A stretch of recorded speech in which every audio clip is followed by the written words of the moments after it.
Hi everyone. তো কিছুদিন আগে ছিল মিমির বার্থডে। এই বছর মিমির বার্থডে আমরা কিভাবে সেলিব্রেট করলাম, কি কি করলাম, কোথায় গেলাম, কি কি খেলাম, ছোট্ট করে তোমাদের সাথে আজকে একটু শেয়ার করে নিই। চলো। তো দেখো, বাড়ি থেকে আমি কিন্তু অলরেডি সেজে গুজে বেরিয়ে পড়ছি। তো এখন কয়েকটা চকলেটস কিনে নিয়ে আমি দেখো চলে এসেছি মিমির কাছে।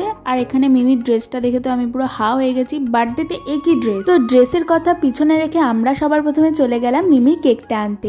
তো আমরা গেছিলাম টেস্ট অ্যান্ড বাইটে। আর এখানে কেকের কালেকশন দেখে তো আমার মাথায় হাত, এত ভ্যারাইটিস আর এত সুন্দর সুন্দর। এখন তোমরা ভাবতেই পারো যে বাবা কত সুন্দর সুন্দর কেক, নিশ্চয়ই দামগুলো অনেক বেশি। তোমরা দামগুলো আশা করি দেখে নিয়েছো, একদম কম প্রাইসে ছিল আর খুব রিজনেবল। আমাদের আগে থেকেই ডোরেমন কেক অর্ডার দেওয়া ছিল, তো সেটা নিয়ে আমরা সোজা চলে গেলাম এখন শপিং করতে মিমির জন্য। ওই যে তোমাদের আগেই দেখালাম মিমি একটা পচা ড্রেস পরে এসেছে, তো সেই কারণে আমরা প্রথমে ঠিক করলাম মিমির জন্য আগে একটা সুন্দর বার্থডে ড্রেস কিনবো। কারণ দেখো, আমরা সবাই জানি বার্থডে মানেই নিউ ড্রেস।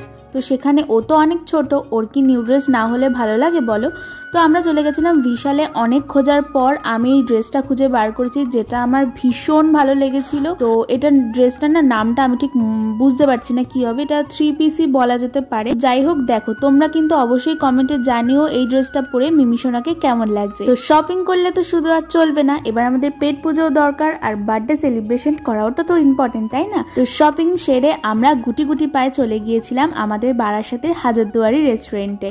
তো রেস্টুরেন্টটার অ্যাম্বিয়েন্স আমার পার্সোনালি খুব ভালো লেগেছে, আর এই সিটিং এরিয়াটা তো আমার ভীষণ ভালো লেগেছে। তো চলো, অনেক বকবক করে ফেলেছি, এবার মিমিকে ওর কেকটা কাটতে দেওয়া হোক।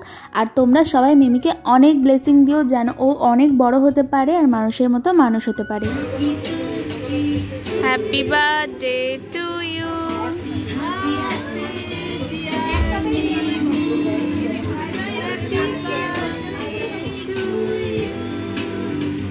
দেখতেই পেলে এদিকে আমাদের ছোট্ট পুতুল কিন্তু খুব সুন্দরভাবে কেকটা কেটে নিল, আর এখানে ক্যান্ডেলটা নেভানোর জন্য খুব এক্সাইটেড হয়ে পড়েছিল। যাই হোক, এখানে আমাকে আর কেউ কেক দেয়নি, তাই আমি নিজেই কেটে হ্যাপি বার্থডে টু ইউ বলে খেতে শুরু করে দিয়েছিলাম। আর কেকটার টেস্টটা কিরকম ছিল আশা করি তোমরা আমার এক্সপ্রেশন দেখে বুঝতে পেরে গেছো। যাই হোক, কেক কাটার পর আমরা দেখছি বাইরে মুষলধারে বৃষ্টি পড়ছে, তো আর কি করা যাবে। এদিকে আমাদের লাঞ্চও চলে এসছে। আমরা প্রথমে স্টার্টারে অর্ডার করে দিয়েছিলাম মানচাও স্যুপ, আর আমার মিমির সবার ফেভারিট হচ্ছে ক্রিস্পি চিলি বেবিকর্ন, যেটা খেতে দুর্দান্ত ছিল, আমার মোস্ট ফেভারিট। এটা আমাকে লাঞ্চ, ডিনার, ব্রেকফাস্ট, টিফিন যখনই দেওয়া হয় আমি খেয়ে নিতে পারবো। আর এদিকে দেখো, আমার দিদিকে ক্যামেরা ধরতে দিয়েছিলাম, বাকিটা ইতিহাস। ওর হাত থেকে ক্যামেরাটা নিতেই এদিকে চলে এসেছিল আমাদের মিক্সড হাক্কা নুডলস, যেটা দিদিভাই আমাকে সার্ভ করে দিচ্ছিল। আর এখানে চলে এসেছিল মাটন বিরিয়ানি, আর ওইদিকে এসেছিল হচ্ছে মিমির প্রিয় খাবার পোলাও। আর এখানে একটা এসেছিল, এটার নামটা কি বেশ ছিল জানো তো, চিকেন ভর্তা। হ্যাঁ, মনে পড়েছে, চিকেন ভর্তা আর নান। আর এই ড্রিঙ্কটা ছিল কমপ্লিমেন্টারি। বাড়িতে হোক আর রেস্টুরেন্ট, মানি তোকে কিন্তু দায়িত্ব পালন করতে হবে। হ্যাঁ, আমাকে খাইয়ে দে মানি। এটাই ছিল মিমির বক্তব্য। আর কি আর করা যাবে, কথা তো ফেলতে পারি না, খাইয়ে তো দিতেই হবে।